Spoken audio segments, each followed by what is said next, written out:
BJP Yuva Morcha రాష్ట్ర vice president Kumar Yadav గారు ఉన్నారు. ఇంతకుముందు బీఆర్ఎస్ ఉన్నప్పుడు కావచ్చు, లేకపోతే ఇప్పుడు కాంగ్రెస్ పార్టీ అధికారంలోకి వచ్చినప్పుడు కావచ్చు, కొంచెం గ్రాఫ్ తగ్గిపోతున్నట్టుగా అనిపిస్తుంది. భారతీయ జనతా పార్టీ ఎదుగుదలను చూసి ఓర్వలేనటువంటి కాంగ్రెస్ పార్టీ నాయకులు, బీఆర్ఎస్ పార్టీ నాయకులు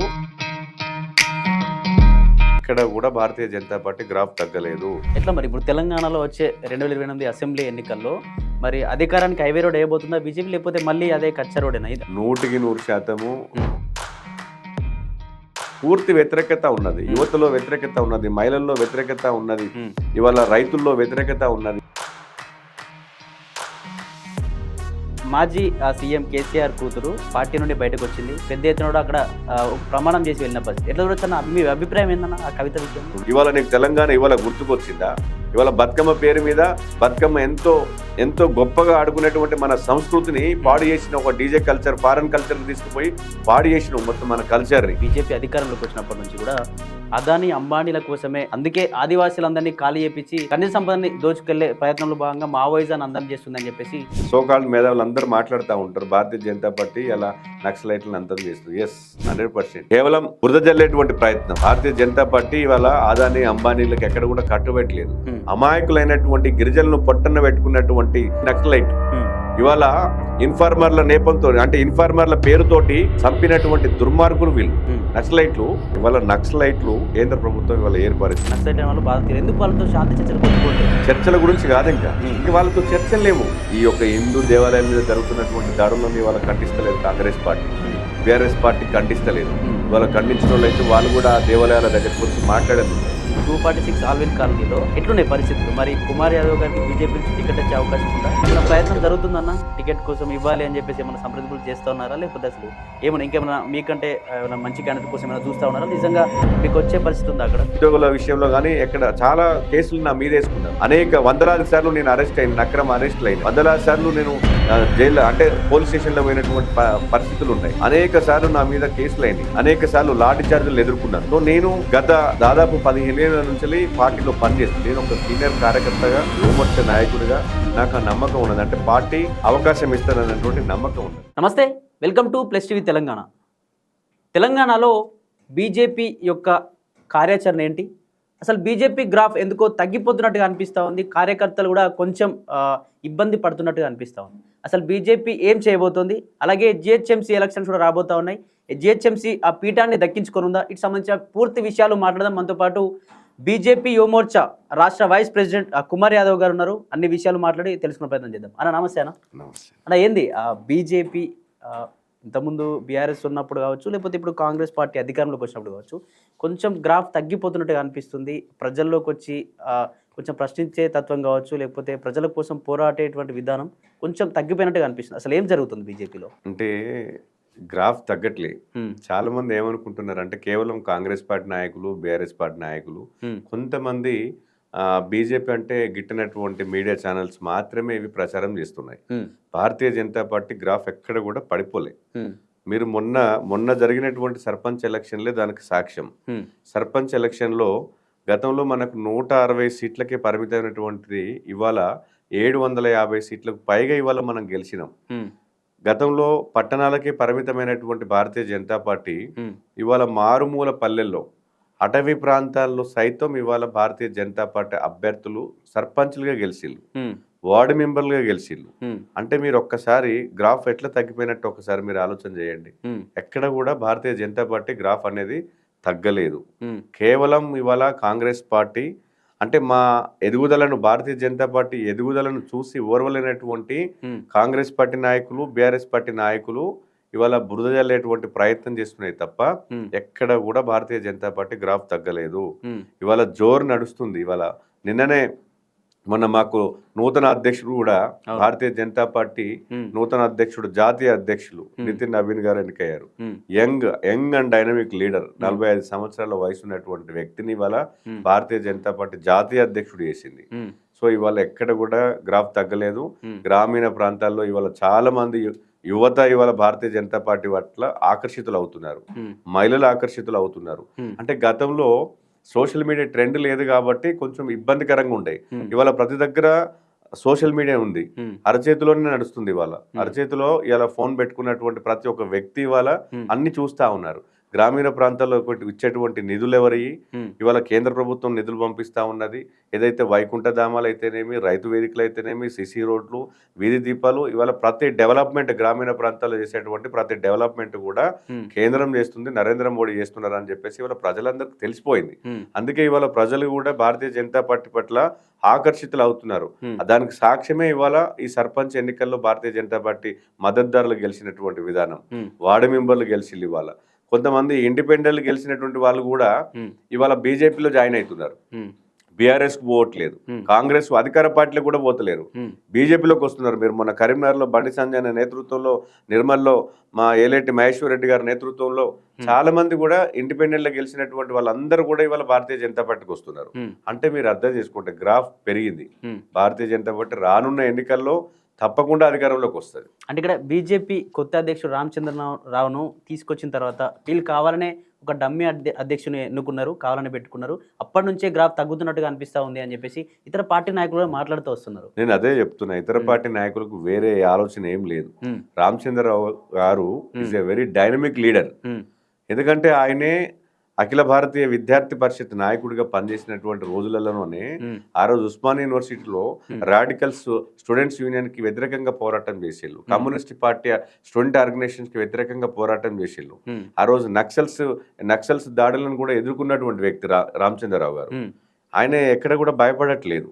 ఇవాళ ఒక మంచి విజన్ తోటి ఉన్నటువంటి నాయకుడు, ఒక మంచి వాక్చాతుర్యం ఉన్నది, దాంతోపాటు ఒక సబ్జెక్ట్ మంచి మేధావి. ఆయన ఒక అడ్వకేట్ ఉన్నాడు, గతంలో ఎమ్మెల్సీగా పనిచేసిండు. సో చాలా అనుభవం, సుదీర్ఘమైనటువంటి అనుభవం, రాజకీయ అనుభవం ఉండదు ఆయనకు. ఇవాళ వాళ్ళు అన్నట్టుగా ఇలా ఏదో కేవలం రామచంద్రరావు గారు మాట్లాడతలేరు లేదా రామచంద్రరావు గారు డమ్మీ. ఆ రోజు గతంలో ఫస్ట్ ఆయన అధ్యక్షుడు అయిన వెంటనే నేను డమ్మీనా డాడీనా చూపిస్తా అన్నాడు. ఇవాళ డాడీగా చూపించిండు. దానికి సాక్ష్యమే సర్పంచ్ ఎలక్షన్లు. డాడీగానే చూపించినట్టు కదా. గతంలో ఆయన అధ్యక్షుడు అయిన తర్వాత ఏ ఒక్కరోజైనా ఆయన ఖాళీగా ఉన్నాడా? ఒక్కరోజు కూడా ఖాళీగా లేడు.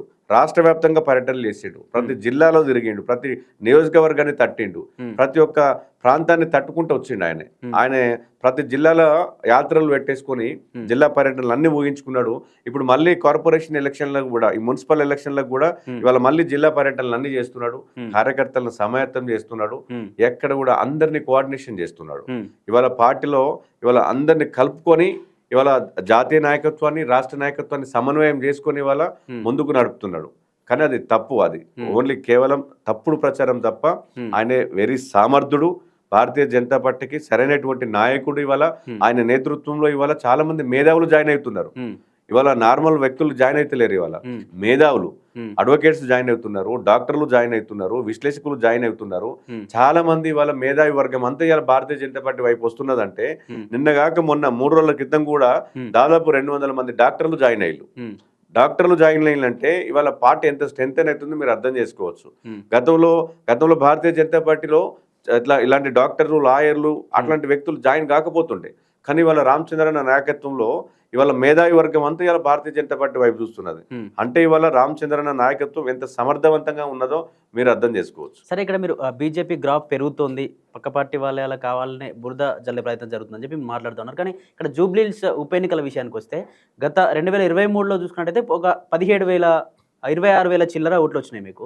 కానీ ఇప్పుడు మళ్ళీ మొన్న ఉప ఎన్నికల్లో చూసుకున్నట్టయితే 17,000 ఓట్లు. అంటే ఎప్పుడైనా పార్టీకి ఓట్ బ్యాంక్ పెరగాలి, కార్యకర్తలు పెరగాలి, ఓట్ బ్యాంక్ పెరగాలి, స్ట్రెంత్ పెరగాలి. కానీ ఇక్కడ ఎందుకో తగ్గింది. అంటే దీన్ని బట్టి అర్థం చేసుకోవచ్చు కదా, అంటే గ్రాఫ్ తగ్గుతుంది అని చెప్పి.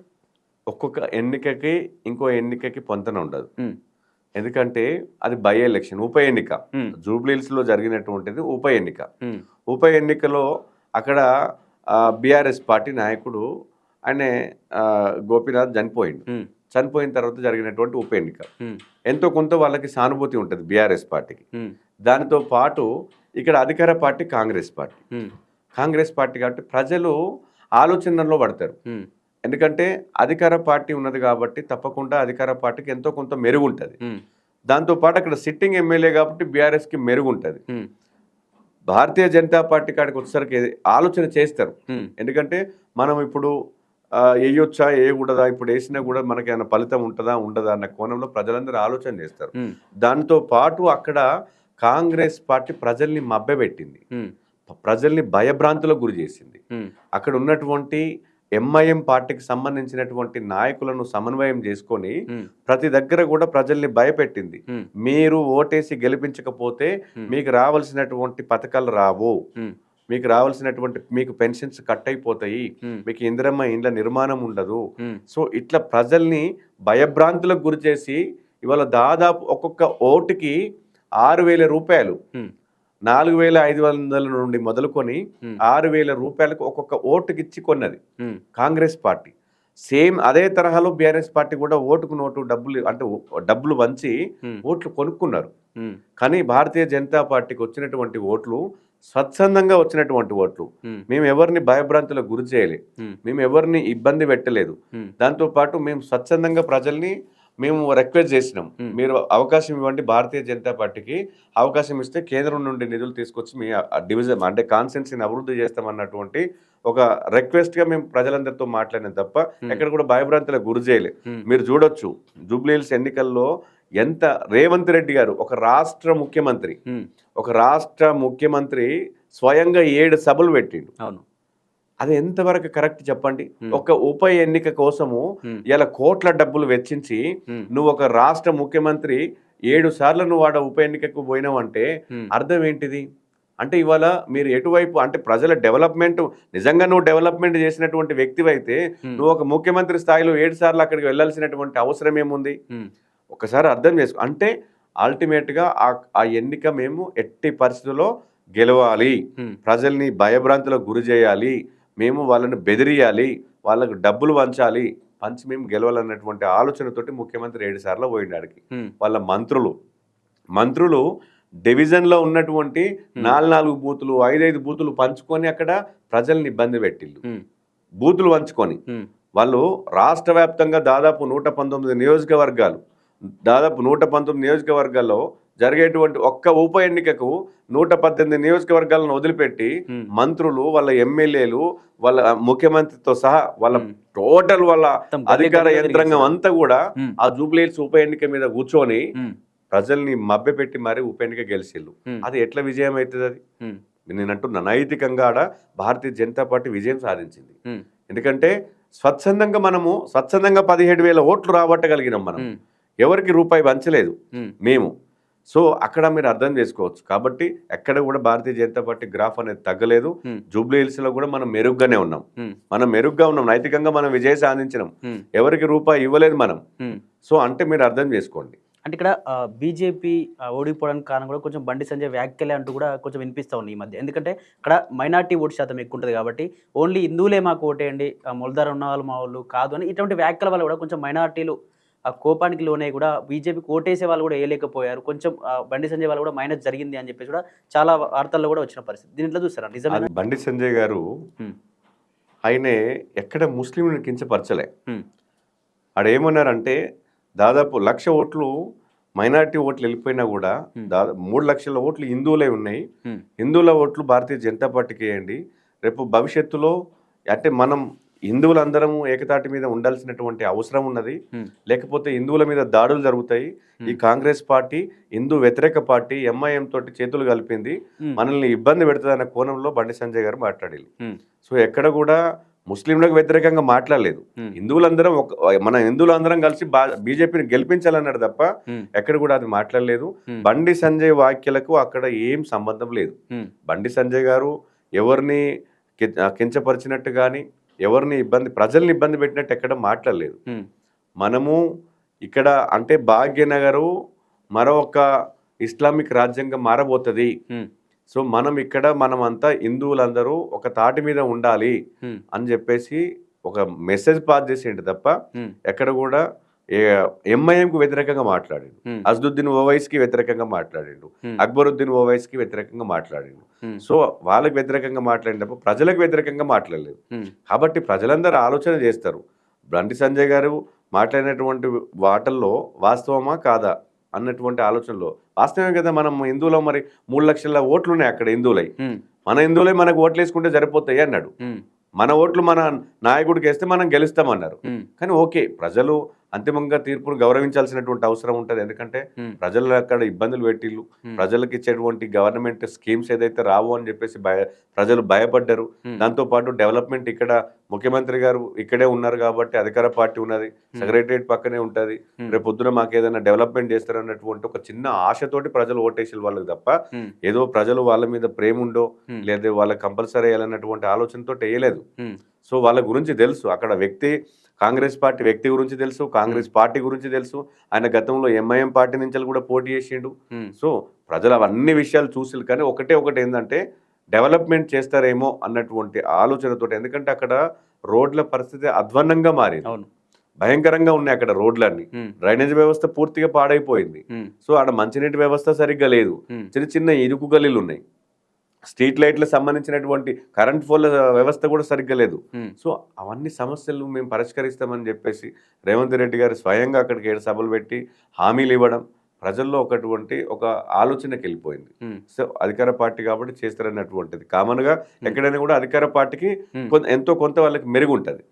సో అది వాళ్ళకి కలిసి వచ్చింది అక్కడ, అంతే తప్ప బండి సంజయ్ వ్యాఖ్యలకు ప్రజలు ఎక్కడ కూడా ఇబ్బంది పడలేదు. ఏ పార్టీ అంటే వేరే వాళ్ళు ఎవరు కూడా ఇబ్బంది పడలేదు. అంటే ఇక్కడ మరొక అంశం ఏంటంటే బీజేపీ కొంచెం తగ్గడానికి కూడా కారణం వర్గపోరు నడుస్తూ ఉంది బీజేపీలో. ఈటెల వర్సెస్ బండి సంజయ్ కావచ్చు, లేకపోతే ధర్మపురి అరవింద్ వర్సెస్ దీనికి సంబంధించి కిషన్ రెడ్డి కావచ్చు, ఈ విధంగా వర్గపోరు నడవడం వల్ల కూడా బీజేపీ కొంచెం మైనస్ అయితే ఉంది అని చెప్పేసి కూడా బాగా టాక్ వినిపిస్తూ ఉంది. ఇందులో ఏమైనా జరుగుతుందా? నేను అదే ఏం చెప్తున్నా, కేవలం సోషల్ మీడియా దుష్ప్రచారం. మొన్నగా క్లాసిక్ గార్డెన్లో మా పార్టీ నాయకులది ఏదైతే మున్సిపల్ సంబంధించినటువంటి ఎన్నికల సన్నాహక సమావేశం జరిగింది. దాంట్లో అందరు ఉన్నారు, బండి సంజయ్ గారు ఉన్నారు, కిషన్ రెడ్డి గారు ఉన్నారు, ఈటల రాజేందర్ ఉన్నారు, రఘునందన్ రావు ఉన్నారు, మా ఎంపీలు, ఎమ్మెల్యేలు, ఎమ్మెల్సీలు అందరు ఒకే వేదిక మీద ఉండి మాట్లాడేళ్ళు. నిన్న ఢిల్లీలో జాతీయ అధ్యక్షుడు ఎన్నిక దగ్గర కూడా అందరు కలిసే ఉన్నారు, ఎక్కడ కూడా లేరు. వాళ్ళు కావాలని ఒక విష ప్రచారం చేస్తున్నారు, పని కట్టుకుని మరి భారతీయ జనతా పార్టీ మీద విష ప్రచారం చేస్తున్నారు. ఎందుకంటే ఈ నాయకుల మధ్యలో సమన్వయం లోపిస్తే భారతీయ జనతా పార్టీకి రేపు భవిష్యత్తు ఉండదు. సో ఆ ఆలోచనతోటి ఇక్కడ కాంగ్రెస్ పార్టీ నాయకులు, బీఆర్ఎస్ పార్టీ నాయకులు ఒక సోషల్ మీడియా వేదికగా ప్రచారం చేస్తున్నారు, దుష్ప్రచారం చేస్తున్నారు. ఇప్పుడు కామన్గా అది ఇంటర్నల్గా ఎవరికైనా ఉంటుంది.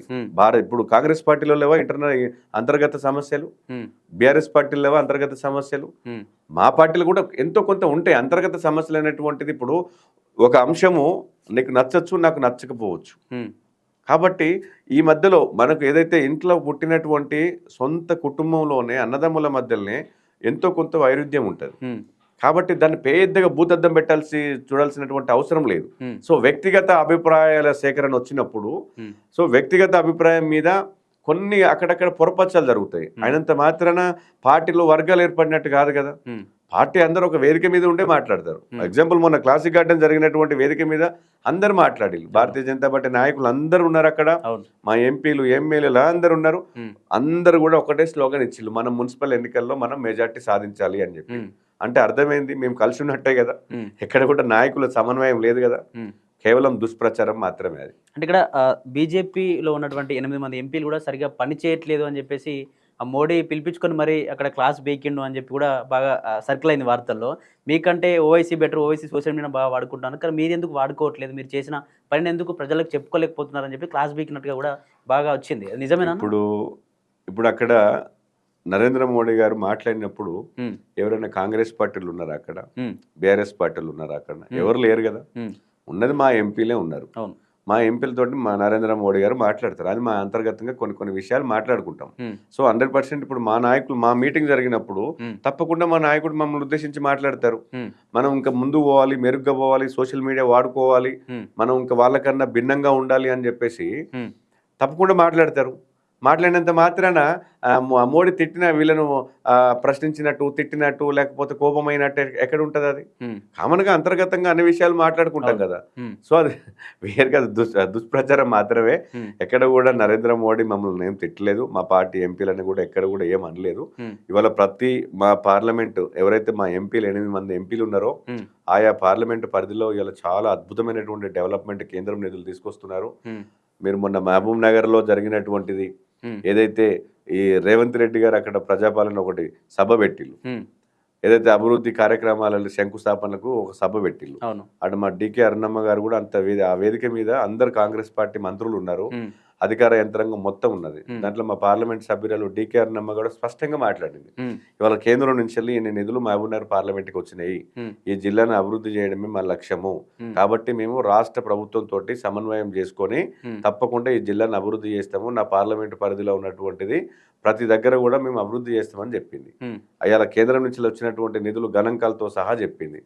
ఎయిమ్స్ కాలేజీలు ఎన్ని వచ్చినాయి ఇప్పుడు జనరల్గా అవన్నీ చెప్పింది. మెడికల్ కాలేజీలు ఎన్ని వస్తున్నాయి, నిమ్స్ కాలేజీలు ఎన్ని వస్తున్నాయి, ఇవన్నీ కూడా అన్ని విషయాలు చెప్పిండు.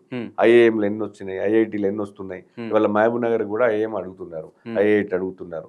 సో ఇవాళ ఐఐటి కాలేజీలు ఓపెనింగ్ చేస్తున్నారు. అంటే డెవలప్మెంట్ కేంద్రం నుండి రావాల్సినటువంటి ప్రతి డెవలప్మెంట్ నిధిని సక్రమంగా వాడుకోవడం కోసం ఇవాళ ప్రతి పార్లమెంట్ సభ్యుడు, అది ఓన్లీ బీజేపీ సంబంధించిన, మీరు మళ్ళీ మిగతా ఎక్కడ చూడండి, వాళ్ళ మా ప్రతి పార్లమెంట్ సభ్యులు కూడా ప్రతి డెవలప్మెంట్ ఆస్పెక్ట్లో ఉంటున్నారు. కేవలం బురద జల్లేటువంటి ప్రయత్నం తప్ప మరొకటి లేదు. ఎట్లా మరి ఇప్పుడు తెలంగాణలో వచ్చే 2028 అసెంబ్లీ ఎన్నికల్లో మరి అధికారానికి హైవే రోడ్ వేయబోతుందా బీజేపీ, లేకపోతే మళ్ళీ అదే కచ్చా రోడేనా? అసలు ఏం జరగబోతుంది మరి? 100% అధికారంలోకి రాబోతున్నాం. ఎందుకంటే ప్రజలు భారతీయ జనతా పార్టీని కోరుకుంటున్నారు, ప్రజలు స్వచ్ఛందంగా స్వాగతిస్తున్నారు ఇవాళ భారతీయ జనతా పార్టీని. ఎందుకంటే విసిగిపోయిలు ప్రజలు. కాంగ్రెస్ పార్టీ గతంలో బీఆర్ఎస్ పార్టీ 10 ఏళ్ల పాలనలో, ఇవాళ కాంగ్రెస్ పార్టీ 2 ఏళ్ల పాలనలోనే, కనీసం ఇంకా 5 సంవత్సరాలు కూడా కాలే, 2 ఏళ్ల పాలనలోనే ప్రజలు విసిగిపోయిల్లు. ఇచ్చినటువంటి ఏ ఒక్క హామీని నెరవేర్చలేదు. గతంలో బీఆర్ఎస్ ప్రభుత్వం కూడా సేమ్ కేసీఆర్ కూడా అనేక హామీలు, అడ్డగోలు హామీలు ఇచ్చినటువంటి హామీలను నెరవేర్చకపోతే చివరికి బొందబెట్టి ఫామ్ హౌస్ కు పరిమితం చేసిల్లు. ఇవాళ కాంగ్రెస్ పరిస్థితి కూడా సేమ్ అదే. ఇవాళ ప్రజలలో మీరు ఒక్కసారి ప్రజల నాడిని తెలుసుకోండి, ప్రజలలో కూడా ఇలా కర్రు కాల్చి వాత పెడుతున్నారు ఎక్కడికక్కడ. ఇవాళ సర్పంచ్ ఎన్నికలే ఉదాహరణ. నిజంగా అధికారంలో ఉన్నటువంటి పార్టీ కనీసం 80% ఆఫ్ సీట్స్ గెలుచుకోవాలి.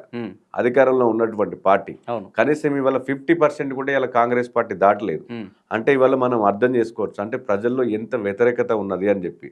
అందుకే భయపడుతున్నారు. ఇవాళ మున్సిపల్ ఎన్నికలు పెట్టాలంటే కూడా చాలా భయపడుతున్నారు ఇవాళ కాంగ్రెస్ పార్టీ. భయపడుకుంటే ఇవాళ ఎన్నికలు నిర్వహిస్తా ఉన్నది. అంటే ప్రతి దగ్గర కూడా పూర్తి వ్యతిరేకత ఉన్నది. యువతలో వ్యతిరేకత ఉన్నది, మహిళల్లో వ్యతిరేకత ఉన్నది, ఇవాళ రైతుల్లో వ్యతిరేకత ఉన్నది. ఇవాళ రైతులకు ఇస్తానటువంటి ఏ ఒక్క హామీని నెరవేర్చలేదు. ఇవాళ రైతు బంధు ఎక్కడ పోయిందో కూడా తెలియదు. రైతు బంధు ఒక్కసారి పడ్డాయి, అది కూడా పూర్తిగా పడలేదు. రైతు భరోసా ఇవ్వలేదు, రైతులకు సబ్సిడీలు లేవు. ఇవాళ దాంతోపాటు యువతకి ఇస్తానటువంటి ఉద్యోగ అవకాశాలు లేవు. మొన్ననే అశోక్ నగర్ లో నిరుద్యోగులు అందరూ కలిసి ధర్నా చేస్తే వాళ్ళ మీద లాఠీ చార్జ్ చేసిళ్ళు. మా యువమోర్చా నాయకులు మేము కూడా వాళ్ళకి మద్దతు ఇవ్వడానికి పోతే మా మీద కూడా లాఠీ చార్జ్ చేసిళ్ళు. వాళ్ళకి ఇస్తానటువంటి యూత్ డిక్లరేషన్ లేదు, విద్యార్థులకు స్కాలర్షిప్ లేదు, ఫీజు రియంబర్స్మెంట్ లేదు.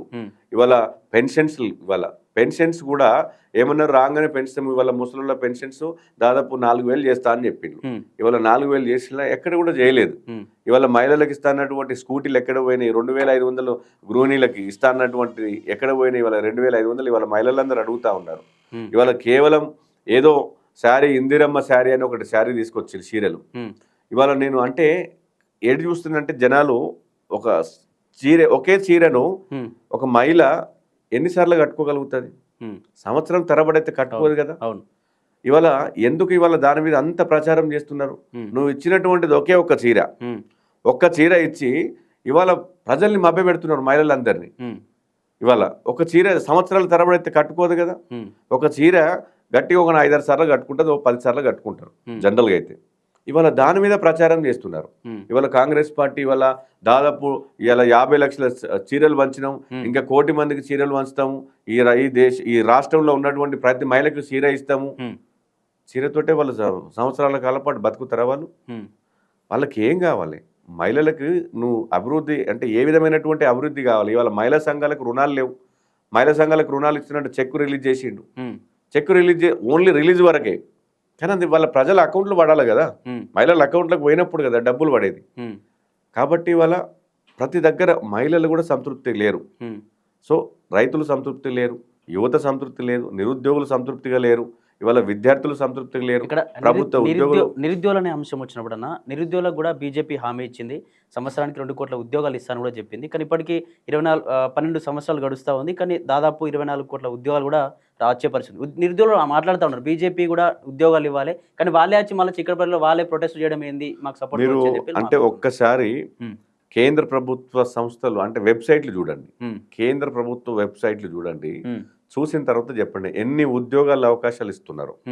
రైల్వేలో ఇస్తున్నారు, ఆయిల్ కార్పొరేషన్లో ఇస్తున్నారు, కేంద్ర ప్రభుత్వ సంస్థలైనటువంటి ప్రతి సంస్థలలో కూడా ఎరువుల కర్మాగారం అయితేనేమి, కోచ్ ఫ్యాక్టరీలు అయితేనేమి, అంటే ప్రతి దగ్గర కూడా జాబ్స్ పడుతున్నాయి, రిక్రూట్మెంట్.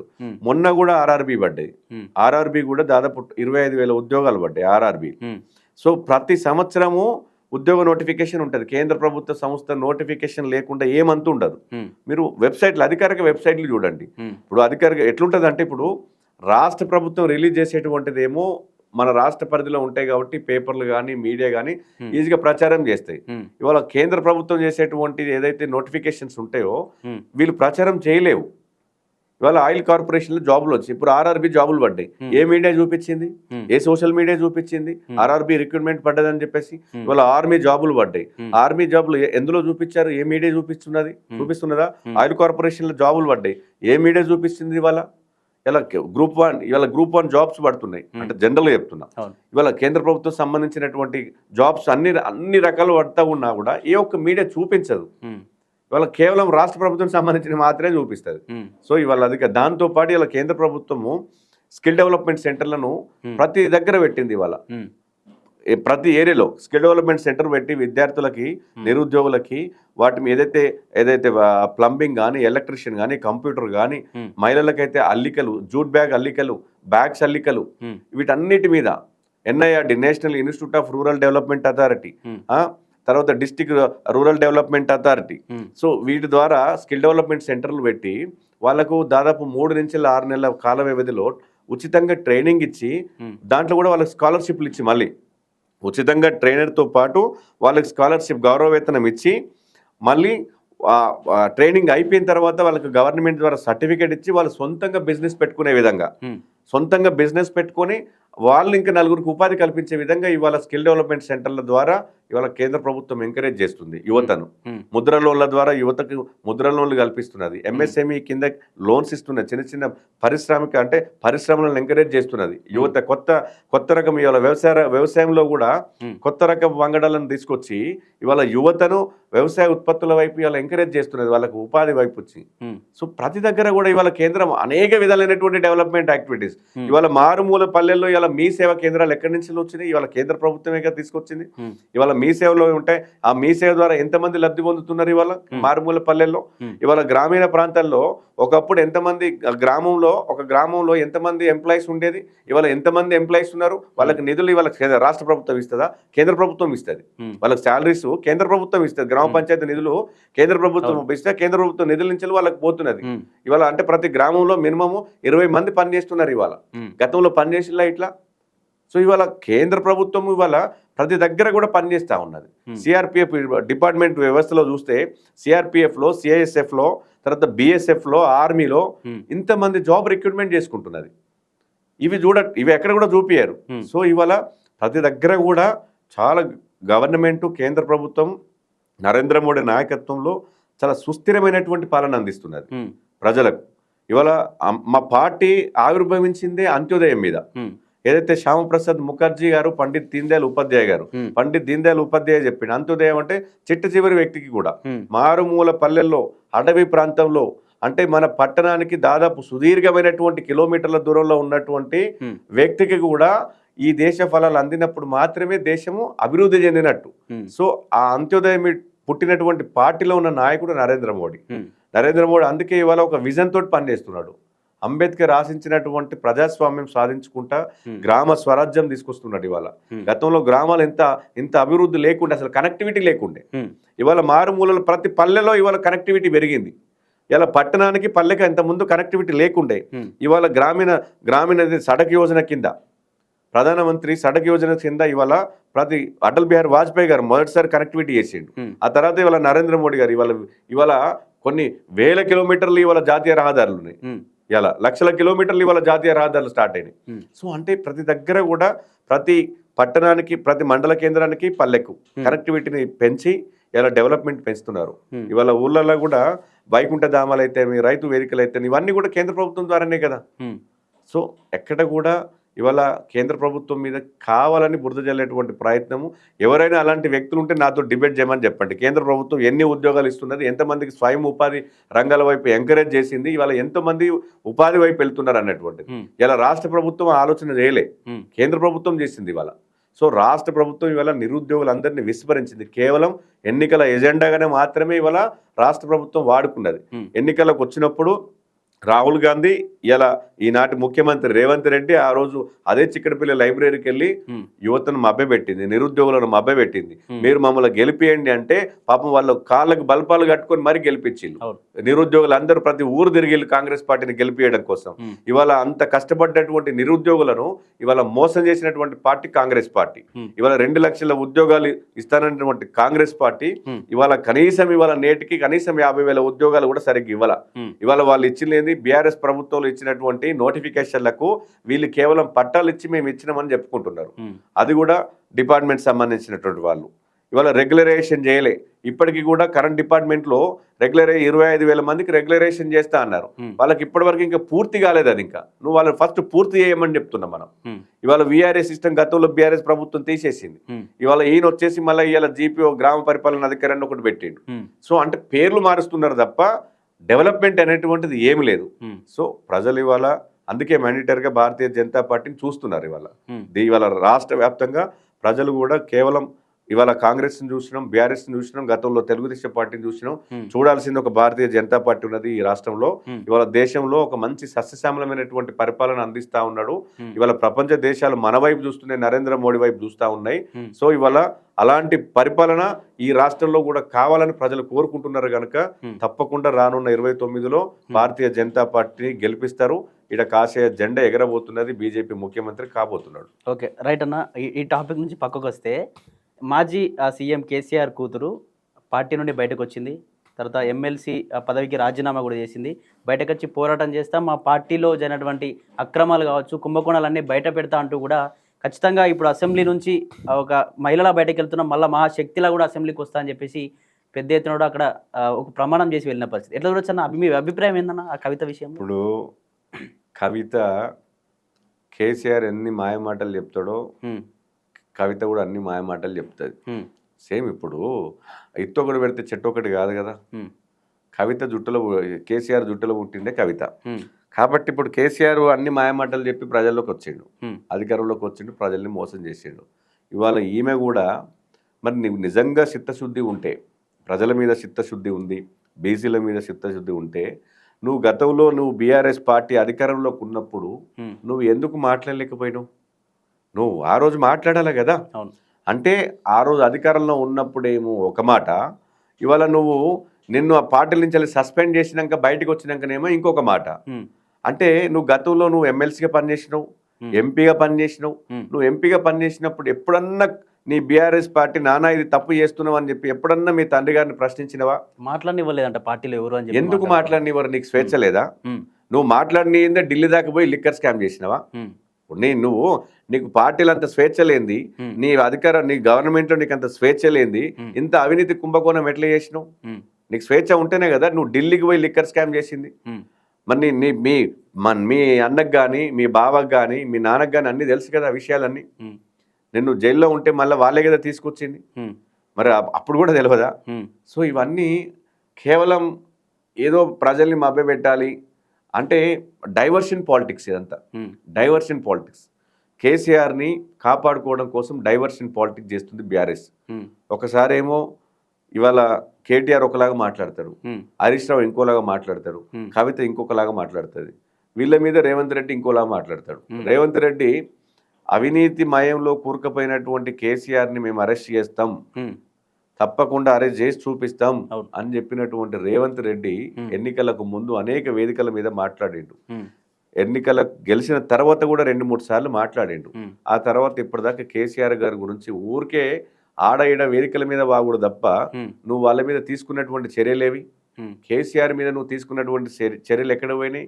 కాళేశ్వరం మీద అవినీతి జరిగిందంటావు, ఫోన్ ట్యాపింగ్లో ఫోన్ ట్యాపింగ్ చేసిందంటావు, ఇవాళ ఏదైతే కేటీఆర్ అవినీతి చేసిండంటావు, మరి హరీష్ రావు అవినీతి చేసిండంటావు, మరి ఎందుకు వాళ్ళని అరెస్ట్ చేయలేకపోతున్నాను?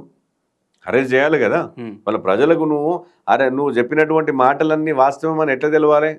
అంటే ఇవాళ కేవలం ఇవాళ ఏమైపోతుందంటే ఈయన దగ్గర సరిగ్గా పాలన చేతగాకుండా రేవంత్ రెడ్డికి ఉన్నారు. ఎట్లా డెవలప్మెంట్ చేసేంత దమ్ము లేదు రేవంత్ రెడ్డికి. అట్ ద సేమ్ టైము అంటే ఇంకొక 3 సంవత్సరాలు గడపాలి కాలం గడపాలంటే కాలయాపన చేయాలి. కాలయాపన చేయాలంటే ఇటు కేసీఆర్ని మన హరీష్ రావుని కేటీఆర్ని వాడుకోవాలి. ఈయన తప్పులు ఏదైతే కేటీఆర్ హరీష్ రావు చేసినటువంటి తప్పులని మేము కప్పిపుచ్చుకోవాలి అనుకుంటే రేవంత్ రెడ్డికి సపోర్ట్ చేయాలి. అంటే ఈడ అండర్స్టాండింగ్ పాలిటిక్స్ చేసుకుంటున్నారు వాళ్ళు. అండర్స్టాండింగ్ పాలిటిక్స్ ఉంది కాబట్టి ఇప్పటి వరకు వాళ్ళ మీద చర్యలు లేవు.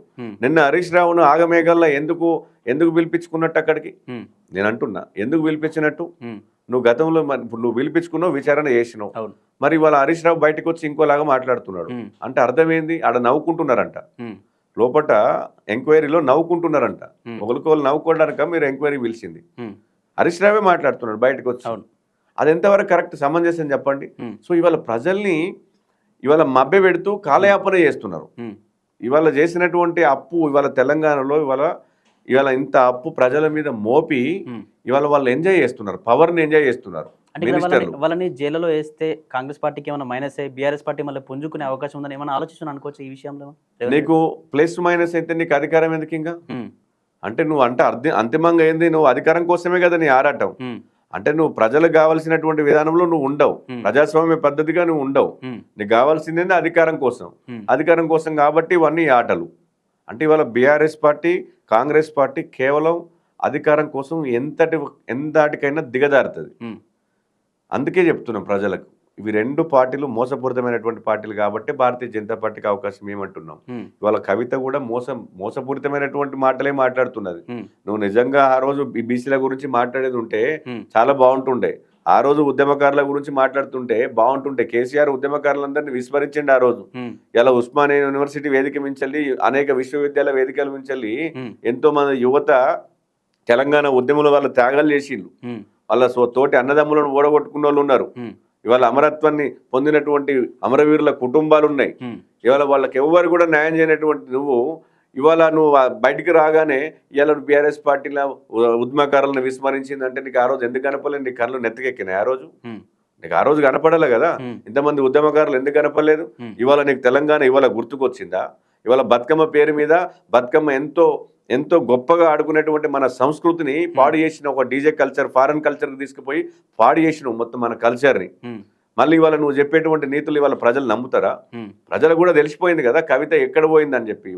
ఇవాళ మన రాష్ట్రంలో మనది ఇవాళ ఇజ్జత్ పోయేటట్టు చేసినావు దేశవ్యాప్తంగా. ఇవాళ ప్రపంచ దేశాలు చూస్తున్నాయి ఇవాళ లిక్కర్ స్కామ్ని. ఇవాళ రాష్ట్రము దిగజారిపోయిందా లేకపోతే ఎట్లా డెవలప్మెంట్ అవుతుందో ఒకసారి అర్థం చేసుకోండి. అంటే నువ్వు అంతా మన అస్తిత్వాన్ని ఇవాళ దిగజార్చే విధంగా నువ్వు చేసినటువంటి విధానము మళ్ళీ ఇవాళ నువ్వు ప్రజలకు వచ్చి నీతి సూత్రాలు చెప్తా అంటే ప్రజలు నమ్ముతారా? ఇవాళ ప్రజలు వాటిని నమ్మే ప్రసక్తి లేదు. ఇవాళ కవిత కూడా కేవలం ఇవాళ కాంగ్రెస్ పార్టీకి ఒక బి టీమ్గా పనిచేస్తున్నది. కాంగ్రెస్ పార్టీకి రేవంత్ రెడ్డి చేతిలో కీలుబొమ్మలాగా ఇవాళ కవిత తయారైంది. అందుకోసమే ఇవాళ కవిత ఇవాళ ఒకసారి మీరు గతంలో లేకుండా ఇప్పుడు మాట్లాడుతున్నారంటే అర్థం అదే కదా. ఎందుకు ఇలా కాంగ్రెస్ పార్టీ మీద వ్యతిరేకంగా ఎందుకు మాట్లాడతలేదు కవిత? ఇవాళ డెవలప్మెంట్ యాక్టివిటీస్ లో కవిత ఎందుకు మాట్లాడతలేదు? నీకు బీఆర్ఎస్ మీద ఎందుకు మాట్లాడుతున్నావు? మరి వీళ్ళు రేవంత్ రెడ్డిని ఎందుకు అంటలేవు? నువ్వు రేవంత్ రెడ్డి నువ్వు ఎందుకు కేసీఆర్ అరెస్ట్ చేయలేవని ఎందుకు నిలదీయట్లేదు? కేటీఆర్ ఎందుకు అరెస్ట్ చేయలేవని నిలదీయట్లేదు? హరీష్ రావుని అరెస్ట్ చేయమని చెప్పి నిలదీయట్లేదు అంటే అర్థం ఏంది? జస్ట్ బి టీమ్ గా పనిచేసి అంత దొంగల మూట ఒకటైంది. ఇవాళ కాంగ్రెస్ బీఆర్ఎస్ 2 ఒక పార్టీలే. బొమ్మ బొడ్స్ ఒక నాణానికి బొమ్మ బొడ్స్ ఎట్లనో ఇవాళ కాంగ్రెస్ పార్టీ మన బీఆర్ఎస్ పార్టీ 2 ఒకటే. కాబట్టి ఇవి 2 మోసపూరిత పార్టీలు. ఓకే అన్న, ఇక్కడ బీజేపీ అధికారంలోకి వచ్చినప్పుడు, ఈ దేశంలో బీజేపీ అధికారంలోకి వచ్చినప్పటి నుంచి కూడా అదానీ అంబానీల కోసమే కట్టబెట్టడం కోసం, ఆస్తులన్నీ వాళ్ళకు పోగు చేయడం కోసమే పోరాటం చేస్తుంది. అనునిత్యం ప్రతి సెకండ్ కూడా వాళ్ళ కోసమే పనిచేస్తుంది అని, అందుకే ఆదివాసీలందరినీ ఖాళీ చేపించి అక్కడ ఉన్నటువంటి ఖనిజ సంపదని దోచుకెళ్లే ప్రయత్నంలో భాగంగా మావోయిజాన్ని అందం చేస్తుందని చెప్పేసి చాలా పార్టీలు కూడా కొందరు మేధావులు కూడా మాట్లాడుతూ వస్తూ ఉన్నారన్న. ఏం చెప్తారు దానికి సంబంధించి? ఇప్పుడు మావోయిస్టులు నేనేమంటున్నా అంటే, ఎక్కడ ఆదాని అంబానీకి సంబంధించినటువంటి పరిశ్రమలు ఇప్పుడు ఉన్నటువంటి అటవీ ప్రాంతంలో ఉన్నాయి, ఎక్కడ నెలకొల్పిల్లు ఒకటి. ప్రజలకి సమాధానం ఉండదు. అంటే మా మేధావులు, సోకాల్డ్ మేధావులు అందరూ మాట్లాడుతూ ఉంటారు, భారతీయ జనతా పార్టీ అలా నక్సలైట్లను అంతం చేస్తుంది. ఎస్, 100%. మనము తీవ్రవాద రహిత దేశంగా ఈ దేశాన్ని మనం పెట్టుకోవాలి, ఉగ్రవాద రహిత దేశంగా తయారు చేసుకోవాలి. ఉగ్రవాదులను, తీవ్రవాదులను కూకటి వేళ్లతో పెకిలించాలన్నటువంటిది ఇవాళ భారతీయ జనతా పార్టీ ఈరోజు చెప్పింది కాదు, గతం నుండి చెప్పుకుంటూ వస్తున్నది. ఎందుకంటే ఇవాళ అడవి ప్రాంతాల్లో ఉన్నటువంటి గిరిజనులు, ఆదివాసీలు అందరూ కూడా అభివృద్ధికి ఆమడ దూరంలో ఉన్నారు. ఇవాళ అభివృద్ధి జరగలేదు. అక్కడ ఉన్నటువంటి బిడ్డలు చదువుకు దూరమైళ్ళు, అక్షరాస్యకు దూరమైళ్ళు, వాళ్ళు ప్రపంచానికి దూరంగా బతుకుతున్నారు. వాళ్ళ ప్రపంచం ఇంకో ప్రపంచం అవుతుంది. కాబట్టి వాళ్ళకు మనము ఈ కనెక్టివిటీని పెంచి ఈ దేశంలో ఉన్నటువంటి ప్రతి ఫలం కూడా ఆ మారుమూల పల్లెల్లో ఉన్నటువంటి బిడ్డకి అందాలన్నటువంటి ఆలోచనతోటి ఇలా కేంద్ర ప్రభుత్వం పనిచేస్తున్నది. దానిలో భాగంగానే ఇవాళ ఈ నక్సలైట్లను ఏరివేత పెట్టింది. ఎందుకంటే నక్సలైట్లు కేవలం వాళ్ళ అభివృద్ధికి దూరంగా ఉన్నారంటే నక్సలైట్ల వల్లనే. నక్సలైట్లు అక్కడ అభివృద్ధి చేయడానికి పోయినటువంటి ప్రతి అధికారిని కాల్చి చంపినటువంటి ఉదంతాలు ఉన్నాయి. ప్రతి ఏదైతే సిఆర్పిఎఫ్ జవాన్లను, అక్కడికి వెళ్ళినటువంటి సిఆర్పిఎఫ్ జవాన్లను చంపినటువంటి ఉదంతాలు ఉన్నాయి. మారుమూల పల్లెల్లో పనిచేయడానికి పోయినటువంటిది డాక్టర్స్ని, అక్కడ ఉన్నటువంటి రెవెన్యూ సిబ్బందిని, అక్కడ ఉన్నటువంటి జనరల్గా ఏదైతే డెవలప్మెంట్ అంటే చదువు చెప్పడానికి వెళ్ళేటువంటి ఉపాధ్యాయులను కూడా చంపినటువంటి ఉదంతాలు చాలా ఉన్నాయి. అవి సమాజానికి కనబడతలేవు, వాళ్ళు చూపించట్లేదు. సోకాల్డ్ మేధావులందరూ, కమ్యూనిస్ట్ మేధావులందరూ కూడా చూపించట్లేదు. కాబట్టి కేవలం బురద జల్లేటువంటి ప్రయత్నం భారతీయ జనతా పార్టీ ఇవాళ ఆదాని అంబానీలకు ఎక్కడ కూడా కట్టుబెట్టలేదు. గతంలో కాంగ్రెస్ ప్రభుత్వంలో ఉన్నప్పుడు ఈ ఆదాని లేరా, అంబానీలు లేరా? ఇవాళ కొత్తగా పుట్టుకొచ్చిల్లా ఇవాళ ఆదాని అంబానీలు? ఇలా బీజేపీ రాగానే ఆదాని అంబానీ వచ్చిందా? గతంలో లేరా వీళ్ళందరూ? అంటే కేవలం అంటే ఏదో మాట్లాడాలి కాబట్టి, చెప్పాలి కాబట్టి చెప్తున్నారు. ఇవాళ ఎక్కడ ఖనిజ సంపద ఉంటే తప్పకుండా ఖనిజ సంపదను, మన ఖనిజ సంపద మనకు భారతదేశానికి అవసరం కదా. ఇవాళ బొగ్గు, ఇవాళ పవర్ కావాలి, బొగ్గు ఉన్న దగ్గర కంపల్సరీ తవ్వకాలు తవ్వుతారు, బొగ్గు తీస్తారు. బొగ్గు లేకపోతే మనకు పవర్ రాదు కదా. సో ఎక్కడైతే ఖనిజ వనరులు ఉంటాయో తప్పకుండా వాటి మీద ఆడ ఏదన్నా మనకు ఉపయోగపడేది, మనకు ప్రజలకు ఉపయోగపడేదానికి తప్ప ఇవాళ ఆదానికి కట్టుబెట్టు, అంబానికి కట్టబెట్టు, లేకపోతే ఇంకెవరికో కట్టబెట్టు ఏం చేసేది ఉండదు. ప్రజలకు ఉపయోగార్థం ఏది కావాలంటేనే ప్రజల కోసం ప్రతిదీ కూడా చేస్తారు. ఇవాళ ప్రజలకు డెవలప్మెంట్ కావాలి. మారుమూల పల్లెల్లో ఉన్నటువంటి ఆదివాసి బిడ్డలు ఇవాళ చాలా మంది ఉంటున్నారు. అంటే మాకు కూడా బాధ అనిపిస్తుంది. ఇవాళ ఆదివాసి పల్లెలకు పోతే ఆదివాసి గిరిజనులు ఒక్కసారి చూడండి, వాళ్ళ కట్టు బొట్టు, వాళ్ళ వేషాధారణ, వాళ్ళు ఎంత నిరక్షరాస్యులు ఉన్నారు, వాళ్ళ జీవన విధానము ఎంత భయంకరంగా ఉన్నది. అంటే ఇవాళ ఒకసారి దేశం ఎడిపోతున్నదని మళ్ళీ మీరే క్వశ్చన్ చేస్తారు, వీళ్ళ జీవన పరిస్థితులు ఏంది అని చెప్పి. ఇదే సోకాల్డ్ కమ్యూనిస్ట్ మేధావులందరూ వీళ్ళందరూ కూడా మళ్ళీ క్వశ్చన్ చేస్తారు. ఇవాళ ఆదివాసులను పట్టించుకోలేనటువంటి భారతీయ జనతా పార్టీ ప్రభుత్వం అంటారు. మరి ఆదివాసులను పట్టించుకోవాలి కదా. పట్టించుకోవాలంటే వాళ్ళకు రోడ్డు కనెక్టివిటీ పెంచాలి కదా, వాళ్ళకి కరెంట్ ఇవ్వాలి కదా, వాళ్ళకు డెవలప్మెంట్ చేయాలి కదా, అక్కడ వ్యవసాయం పండే విధంగా వాళ్ళకు సపోర్ట్ చేయాలి కదా, ఎరువులు అక్కడికి వెళ్ళాలి కదా, అక్కడ ఉన్నటువంటి విద్యార్థులకు అక్షరాస్యత పెట్టాలి కదా, అక్కడ ఉన్నటువంటి యువతకు ఉద్యోగ అవకాశాలు కల్పియాలి కదా. మరి అవన్నీ కల్పియాలంటే ప్రభుత్వం అక్కడికి వెళ్ళి పని చేయాలి కదా. అక్కడికి వెళ్ళి ప్రభుత్వం పని చేయకుండా ఈ నక్సలైట్లు ఇబ్బంది పెడుతున్నారు, అడ్డుకుంటున్నారు. అందుకే కదా వాళ్ళని ఇవాళ మనం ఏరివేత పెట్టేది. వాళ్ళ నక్సలైట్లను కూడా మనం ఏమంటున్నాం, 26th 31st వరకు, మన మార్చి 31st వరకు మనం ఒక డెడ్ లైన్ పెట్టినాం. వాళ్ళని ఏమంటున్నాం, మీరు అడవుల్లో నుంచి వెళ్ళి బయటికి రండి, బయటకు వచ్చి ప్రజా జీవనంలో ఉండి మీరు ప్రశ్నించండి, ప్రజల మధ్యలో ఉండి ప్రశ్నించండి. మేము ప్రశ్నించద్దు అనట్లేదు, మీ కళలతో రాయండి, మీరు కొట్లాట పెట్టండి, పోరాటాలు చేయండి, ఉద్యమాలు చేయండి, మేము వద్దనట్లేదు. కానీ మీరు గన్ను పట్టుకునే రైట్స్ మీకు లేదు. మీరు తుపాకీ చేతిలో పట్టుకొని ఇవాళ ప్రజల్ని ఇబ్బంది పెడుతున్నారు. అమాయకులైనటువంటి గిరిజనులను పొట్టన పెట్టుకున్నటువంటి సందర్భాలు అనేక ఉన్నాయి. ఈ నక్సలైట్ ఇవాళ ఇన్ఫార్మర్ల నేపంతో, అంటే ఇన్ఫార్మర్ల పేరుతోటి పోలీసులకి వీళ్ళు ఇన్ఫార్మర్ గా ఉంటున్నారు అన్నటువంటిది అపోహతోటి ఎంతో మంది ఆదివాసీ బిడ్డల్ని చంపినటువంటి దుర్మార్గులు వీళ్ళు. సో చాలా మందిని అట్లా చంపేసిళ్ళు నక్సలైట్లు. ఇన్ఫార్మర్ ప్రజల్ని మభ్య పెట్టిళ్ళు. అక్కడ ఉన్నటువంటి ప్రజల మధ్యలో గెట్ల పంచాయతీలు వాళ్ళే కూర్చొని పంచాయతీలు చేస్తారు. ఆ పంచాయతీలు చేసే దగ్గర కూడా వాళ్ళ దగ్గర నుంచి వెళ్ళి అంటే వాళ్ళ దగ్గర నుంచి డబ్బులు లాక్కున్నటువంటి సందర్భాలు ఉన్నాయి. వాళ్ళకి ఎక్కడి అన్ని డంపులు ఎక్కడి నుంచి వచ్చినాయి? ఇవాళ 1,000 కోట్ల రూపాయల అడవులలో ఎందుకు దాసిల్లు? అవన్నీ నేను అంటున్నా, 1,000 కోట్ల రూపాయలు మీకు ఎక్కడి నుంచి వచ్చినాయి? అంటే ఎవరిని బెదిరించి తీసుకున్నారు? సో అందుకే చెప్తున్నాం, ఇవాళ నక్సలైట్లు ప్రజా అభివృద్ధికి ఆటంకం కలిగించిల్లు. ప్రజా అభివృద్ధికి ఆటంకం కలిగించిల్లు కనుకనే ఇవాళ నక్సలైట్లను మీరు ఇలా ఆపరేషన్ కగారు తోటి కేంద్ర ప్రభుత్వం ఇవాళ ఏర్పరుస్తున్నది. దాంట్లో తప్పులేదు. అంటే ఇక్కడ ఆ పాకిస్తాన్తో యుద్ధం గురించి ఆలోచించి కొంచెం సమయం ఇచ్చినటువంటి ఈ బీజేపీ ప్రభుత్వం, కానీ వీళ్ళు కూడా మన భారతీయులే, నక్సలైట్ వాళ్ళు భారతీయులు, ఎందుకు వాళ్ళతో శాంతి చర్చలకు ఒప్పుకోవట్లేదు? గత ప్రభుత్వం ఉన్నప్పుడు కాంగ్రెస్ పార్టీ 2004లో కూడా శాంతి చర్చలకు అనుమతి ఇచ్చింది. వాళ్ళ యొక్క అభిప్రాయాలను, వాళ్ళ యొక్క సిద్ధాంతాలు ఏంటి అని చెప్పి అడిగే ప్రయత్నం చేయాలి. ఎందుకు కనీసం వాళ్ళతో చర్చించడానికి కూడా సిద్ధం కాలేకపోతుంది ఎందుకు బీజేపీ? ఈడ ఏం చెప్పిందంటే మార్చ్ 31, 26 ఒక డెడ్ లైన్ ఇచ్చి మీరు అందరు లొంగిపోండి అన్నారు. చర్చల గురించి కాదు, ఇంకా వాళ్ళతో చర్చలు లేవు.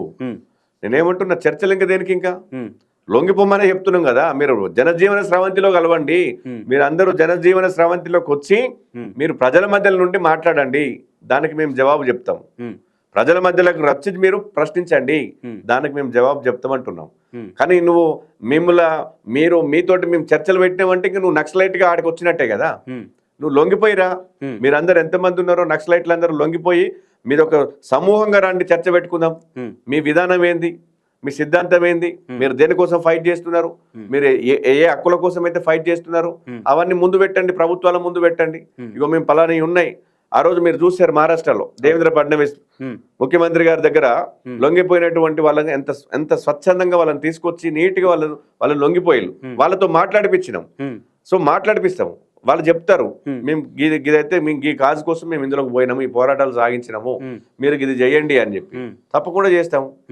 మీరు లొంగిపోయి రమ్మంటున్నాము, మీరు నక్సలైట్గా రమ్మంటలేదు. నక్సలైట్గా మీతో చర్చలు జరపడానికి సిద్ధంగా లేదు కేంద్ర ప్రభుత్వం.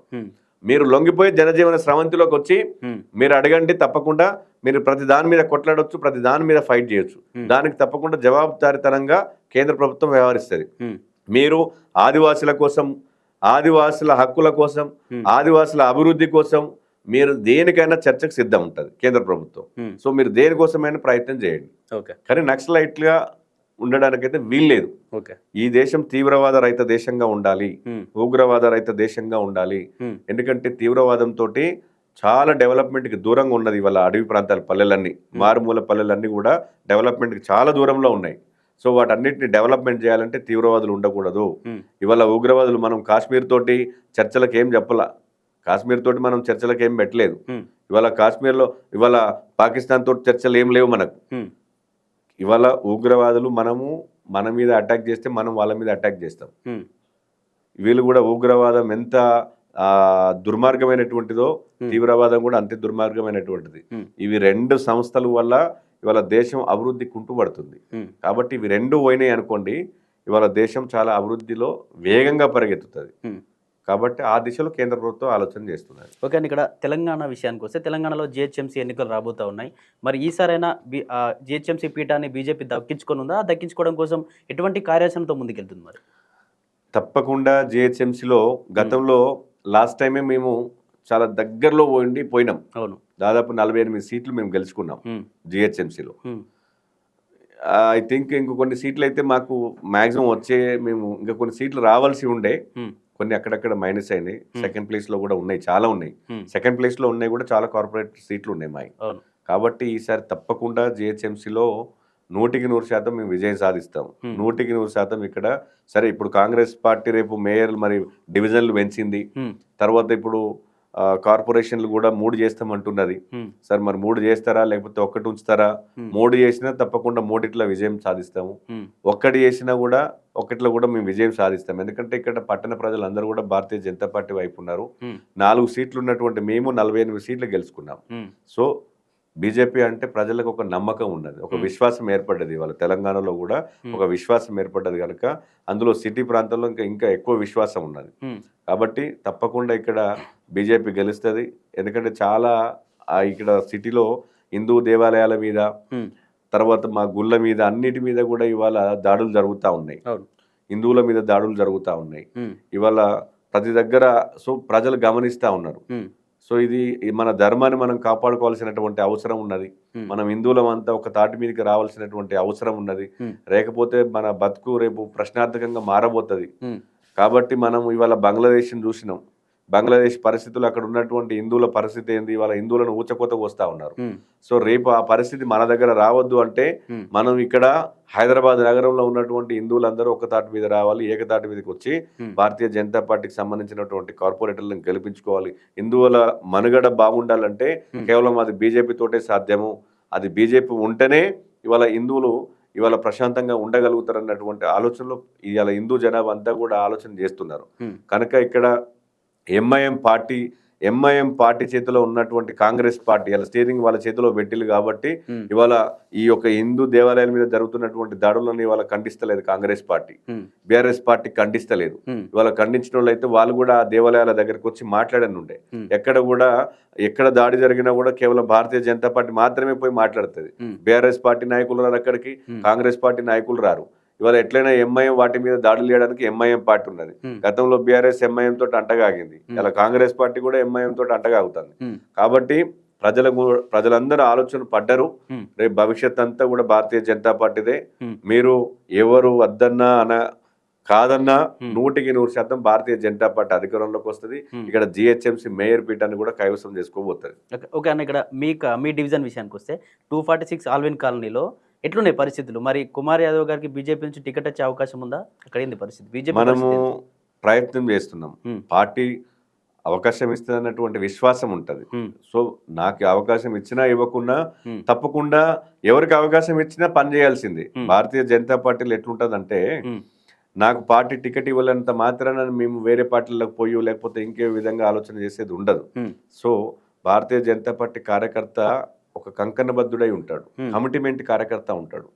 ఈ దేశం కోసం ధర్మ కోసం పనిచేసేటువంటి కార్యకర్తలు నాయకులు బీజేపీలో ఉంటారు. కాబట్టి ఆల్విన్ కాలనీ డివిజన్లో పార్టీ నాకు అవకాశం ఇస్తే తప్పకుండా మేము పోటీ చేస్తాను. లేదు మా పార్టీలో ఇంకెవరికైనా అవకాశం ఇచ్చినా కూడా, కార్యకర్తకు అవకాశం ఇచ్చినా కూడా మేము తప్పకుండా వాళ్ళతో కలిసి పనిచేయాలి. వాళ్ళతో కలిసి పనిచేస్తాము, అక్కడ గెలిపించుకునేటువంటి ప్రయత్నం చేస్తాము. 100% గెలుస్తాం. ఆల్విన్ కాలనీ డివిజన్లో భారతీయ జనతా పార్టీకి ఆల్విన్ కాలనీ డివిజన్లో మంచి మద్దతు ఉంది ప్రజల్లో ఇవాళ. ఎందుకంటే గతంలో ఉన్నటువంటి ప్రస్తుతం ఉన్నటువంటి కార్పొరేటరు ఏ అభివృద్ధి చేయలేదు. ఆల్విన్ కాలనీ డివిజన్ని కేవలం ఆయన ఏమన్నంటే నేను డ్రైనేజీ లైన్లు అభివృద్ధి చేసిన, మంజీర నీళ్ళు ఇచ్చినను, లేదా స్ట్రీట్ లైట్లు వేయించిన, ఈ యొక్క రోడ్లు వేయించిన అని చెప్పేసి మాట్లాడతాడు. నేనేమంటున్నా అంటే ఆ 4-5 అంశాలు మాత్రమే అభివృద్ధి కాదు కదా. ఇవాళ అక్కడ ఉన్నటువంటిది యువత ఇవాళ గంజాయికి లోనైపోయి ఆల్విన్ కాలనీ డివిజన్లో ఎల్లమ్మ బండ ప్రాంతంలో చాలా మంది యువత గంజాయి మహమ్మారికి లోనై వాళ్ళ జీవితాలను పాడు చేసుకుంటున్నారు. ఇవాళ మత్తు పదార్థాలు కొకైన్ వంటి వాటికి అలవాటై యువత ఒక మంచి బంగారు భవిష్యత్తు కలిగినటువంటి యువత వాళ్ళ జీవితాలు ఇవాళ నిర్వీర్యం అయిపోతున్నాయి. ఇవాళ దాని మీద ఒక్కరోజు కార్పొరేటర్ పనిచేయడు, ఒక్కరోజు కూడా వాళ్ళ గురించి మాట్లాడాడు. అక్కడ యువత వాళ్ళకి ఏదైనా ఉపాధి అవకాశాలు ఏమైనా కల్పిద్దామన్నటువంటి ఆలోచన ఒక్కరోజు కూడా చేయడు. ఇప్పటికీ ఆ డివిజన్లో ఆ ప్రాంతంలో ఒక స్కిల్ డెవలప్మెంట్ సెంటర్ లేదు. అసలు యువత గురించి పట్టించుకోడు. ఇవాళ మహిళా సంఘాలు ఉన్నాయి, మహిళా సంఘాలకు సంబంధించినటువంటి రుణాల విషయంలో పట్టించుకోరు. అక్కడ ఉన్నటువంటి కేవలం డ్రైనేజీ రోడ్లు ఇవి మాత్రమే మాట్లాడతాడు. ఆడ పిల్లలకి క్రీడా స్థలం లేదు, అక్కడ ఉన్నటువంటి విద్యార్థులకి క్రీడా స్థలాలు లేవు. కనీసం క్రీడా స్థలం ఏర్పాటు చేయాల్సినటువంటి అవసరం ఉండే. 100 పడకల కనీసం 50 పడకల ఆసుపత్రి, దాదాపు 80,000 ఓటర్లు కలిగినటువంటి డివిజన్లో కనీసం 50 పడకల ఆసుపత్రి లేదు. ఒక కాలేజ్, ఒక జూనియర్ కాలేజ్ లేదు. ఇవాళ అక్కడ ఉన్నటువంటి విద్యార్థులందరూ చదువుకోవడానికి రోడ్లు దాటి బయటకు వస్తున్నారు, ప్రైవేట్ కాలేజీలలో పోతున్నారు. ప్రైవేట్ కాలేజీల వల్ల ఇవాళ వేల రూపాయలు దండుకుంటున్నారు. అవి కట్టలేనటువంటి పరిస్థితుల్లో ఇవాళ యువత వాళ్ళ తల్లిదండ్రులు పాపం అంత రెక్కాడితే డొక్కాడని కుటుంబాలు అక్కడ ఉన్నాయి. అక్కడ అందరు చిన్న ఉద్యోగాలు చేసుకునేటువంటి వాళ్ళు, కూరగాయల వ్యాపారం చేసుకునే, కిరాణా షాప్ పెట్టుకునేటోళ్ళు, చిన్న షాపులలో పని చేసుకునేటోళ్ళు, అంత చిన్న 5-10 వేల ఉద్యోగస్తులు, 15,000 ఉద్యోగస్తులు అక్కడ ఉంటారు. వాళ్ళ పిల్లల్ని చదివించడానికి చాలా ఇబ్బందికరంగా ఉంటది. అక్కడ కనీసము మెరుగైనటువంటి పాఠశాలలు లేవు. ఉన్నటువంటి ప్రభుత్వ పాఠశాలలో కూడా సరైనటువంటి సదుపాయాలు ఉండవు. సో అక్కడ ప్రజలు చాలా ఇబ్బంది పడుతున్నారు ఆల్విన్ కాలనీ డివిజన్లో. చాలా మంది మహిళలు ఇబ్బంది పడుతున్నారు. రాత్రి సాయంత్రం 5-6 దాటిందంటే రోడ్డు మీద స్వేచ్ఛగా రాలేనటువంటి పరిస్థితులు. ఎందుకంటే అక్కడ ఉన్నటువంటి యూత్ గంజాయి దాగిపోయి కొకైన్ దాగి ఎవరు ఏ అమ్మాయి మీద ఆగత్యం చేస్తారో అన్నటువంటి భయాందోళనలతోటి అక్కడ ఉన్నటువంటి మహిళలు బతుకుతున్నారు, అక్కడ ఉన్నటువంటి ప్రజలు బతుకుతున్నారు. డ్రైనేజ్ వ్యవస్థ సరిగ్గా లేదు, డ్రైనేజ్ వ్యవస్థ పూర్తిగా అధ్వాన్నంగా మారిపోయింది. రోడ్లు ఇప్పటికి కూడా ఇంకా రోడ్లు కనెక్టివిటీ లేనటువంటి కాలనీలు ఇంకా ఉన్నాయి డివిజన్లో. దాంతోపాటు ఇప్పటికీ కూడా డ్రైనేజ్ వ్యవస్థ ఇంకా పూర్తిగా లేదు. డ్రైనేజ్ వ్యవస్థ అసలు ఎక్కడ కూడా సరిగ్గా లేనటువంటిది. మంచినీటి కనెక్షన్ లేనటువంటి ఇండ్లు ఇప్పుడు స్టిల్ నవ్ ఇంకా ఇప్పటికి ఉన్నాయి. అక్కడ ఆ JNNURM హౌజులు ఉంటాయి, అక్కడ ఇండ్ల మధ్యలో చెత్త పేరుకొని పోయి దుర్గంధం వెదజల్లుతుంది. దుర్గంధం వెదజల్లినా కూడా అక్కడ కార్పొరేటర్ పట్టించుకోడు. కనీసం అక్కడ శానిటేషన్ అధికారులను సమన్వయం చేసుకుని కూడా దాన్ని పూర్తిగా క్లీన్ చేసుకొని ప్రజల్ని చైతన్యం చేయాలి. చెత్త కంపల్సరీ వేయాలి, ఇండ్ల మధ్యలో వేసుకోవద్దని చెప్పి కనీసము ప్రజల్ని అవగాహన చేసేటువంటి అవగాహన కార్యక్రమాలు కూడా ఉండవు. సో ఇట్లా చాలా సమస్యలతో కొట్టుమిట్టాడుతుంది నగరం, ఏది మా ఆల్విన్ కాలనీ డివిజన్. సో కాబట్టి ఏదైనా చదువుకున్నటువంటి యువత, నాలాంటి యువత ఏదైనా పొద్దున కార్పొరేటర్గా గెలిస్తే ఇలాంటి కార్యక్రమాలన్నిటి మీద అవగాహన ఉన్నది కాబట్టి డెవలప్మెంట్ చేయొచ్చు. అక్కడ వంటి యువతను పట్టుకుని డెవలప్మెంట్ చేయొచ్చు, స్కిల్ డెవలప్మెంట్ సెంటర్లు పెట్టొచ్చు. సెంట్రల్ గవర్నమెంట్ సంబంధించినటువంటి ఏదైతే MSME లాంటివో లేకపోతే ముద్ర లోన్ లాంటి కొంతమంది యువతకి, మహిళలకి వాళ్ళ ఆయా రంగాలు ఏదైతే వాళ్ళు బిజినెస్ పెట్టుకోవాలనుకుంటారో వాళ్ళకి ముద్ర లోన్ లాంటివి ఇప్పించేసి వాళ్ళతో పాటు ఇంకా నలుగురికి ఉపాధి కల్పించవచ్చు. అప్పటికే నేను ఆ ప్రాంతంలో ఆల్విన్ కాలనీ డివిజన్లో చాలా కార్యక్రమాలు చేస్తాను రెగ్యులర్గా. స్వచ్ఛ భారత్ కార్యక్రమం పెట్టినాను. మొన్న కూడా నేను 200 మంది యూత్ తోటి ఈ డ్రగ్ అవేర్నెస్ మత్తు పదార్థాల మీద ర్యాలీ ఏర్పాటు చేసినాను. అంతకు ముందు అక్కడ ఉన్నటువంటి యూత్ కి స్పోర్ట్స్ కిట్లు వంచి స్పోర్ట్స్ కండక్ట్ ప్రతి సంవత్సరం 2 సార్లు స్పోర్ట్స్ కండక్ట్ చేస్తా యూత్ కోసం. వాలీబాల్, క్రికెట్, తర్వాత కబడ్డీ, ఇవన్నీ అక్కడ ఉన్నటువంటి యూత్ కి కండక్ట్ చేస్తూ ఉంటాం ప్రతి సంవత్సరం. తర్వాత మహిళలకి కుట్టు మిషన్ కేంద్రాలు పెట్టినాను. దాదాపు ఇప్పటికి ఒక 5 క్యాంపులు ఓన్లీ మా ఆల్విన్ కాలనీ డివిజన్ ఎల్లమ్మ బండలో 5 క్యాంపులు రన్ చేసినాను.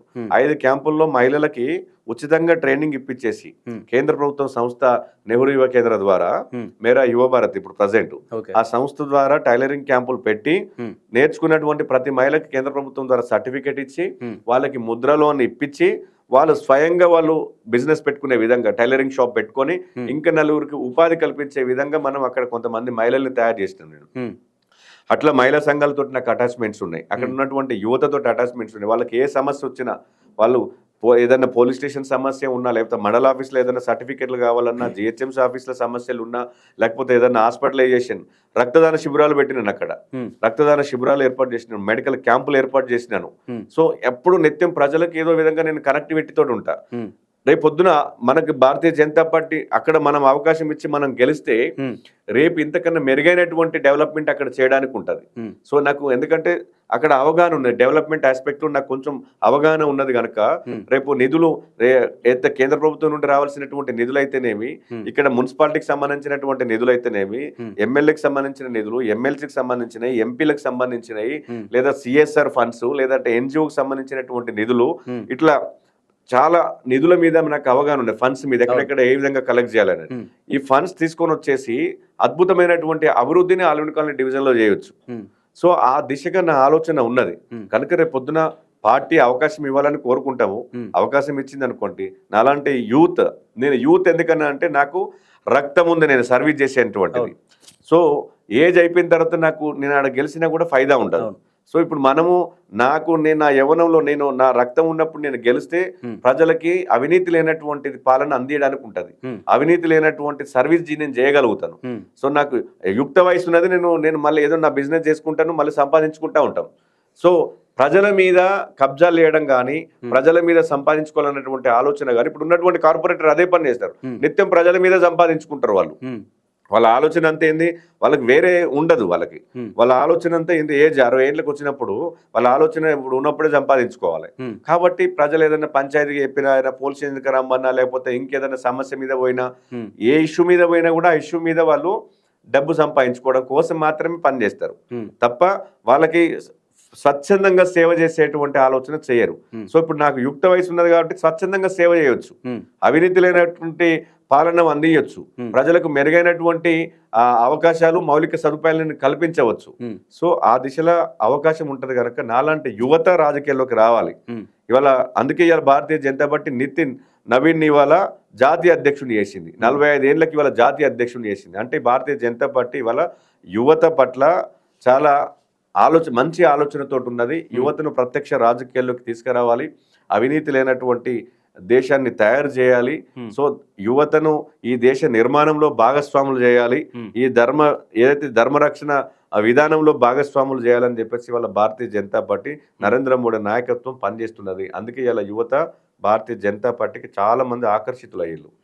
సో తప్పకుండా జిహెచ్ఎంసీలో కానీ మా అలవిన కాలనీ డివిజన్లో కూడా భారతీయ జనతా ప్రయత్నం జరుగుతుందన్న టికెట్ కోసం ఇవ్వాలి అని చెప్పేసి ఏమైనా సంప్రదింపులు చేస్తూ ఉన్నారా, లేకపోతే అసలు ఏమైనా ఇంకేమైనా మీకంటే ఏమైనా మంచి క్యాండిడేట్ కోసం ఏమైనా చూస్తూ ఉన్నారా, నిజంగా మీకు వచ్చే పరిస్థితి ఉందా అక్కడ?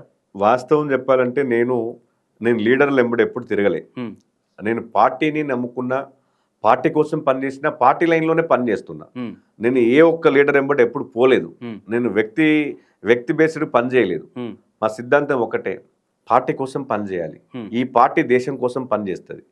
మనం దేశం కోసం, ధర్మం కోసము పార్టీ లైన్లోనే పనిచేయాలి తప్ప వ్యక్తులకు పనిచేస్తే బానిసత్వం అవుతుంది. ఒక వ్యక్తికి పనిచేస్తే బానిసత్వం అవుతుంది. ఒక జెండాకు పనిచేస్తే నీకు బానిసత్వం అనేది ఉండదు, బానిస సంఖ్యలు తెంచుకోబడుతుంది. ఒక జెండాకు పనిచేస్తే, వ్యక్తికి పనిచేస్తే బానిసత్వం అవుతుంది. కాబట్టి నేను వ్యక్తి బేస్డ్ పాలిటిక్స్ చేయలే. నేను రాజకీయాల్లో నేను యువమోర్చా రాష్ట్ర ఉపాధ్యక్షునిగా కూడా ఇప్పటి వరకు కూడా నేను ఒక పార్టీ లైన్లోనే వస్తున్నా. సో పార్టీ మా పెద్ద నాయకులు, అగ్రనాయకత్వము తప్పకుండా ఎవరు పని చేస్తున్నారు, ఎవరు పని చేయట్లేదు, ఎవరు ప్రజలలో ఉన్నారు, దానికి పూర్తిగా ఆధారాలన్నీ సేకరించుకుంటాయి. నాకు నమ్మకం ఉంది. ఎందుకంటే నేను పనిచేసిన పార్టీకి అంటే నేను పూర్తి సమయాన్ని నేను పార్టీకి ఇచ్చినాను. రేపు నేను నిరుద్యోగుల విషయంలో కానీ ఎక్కడ చాలా కేసులు నా మీద వేసుకున్నాను. అనేక వందలాది సార్లు నేను అరెస్ట్ అయినాను, అక్రమ అరెస్టులు అయినాను. వందలాది సార్లు నేను జైల్లో అంటే పోలీస్ స్టేషన్లో పోయినటువంటి పరిస్థితులు ఉన్నాయి. అనేక సార్లు నా మీద కేసులు అయినాయి, అనేక సార్లు లాఠీ చార్జీలు ఎదుర్కొన్నాను. సో నేను గత దాదాపు 15 ఏళ్ళ నుంచి పార్టీలో పనిచేస్తున్నాను.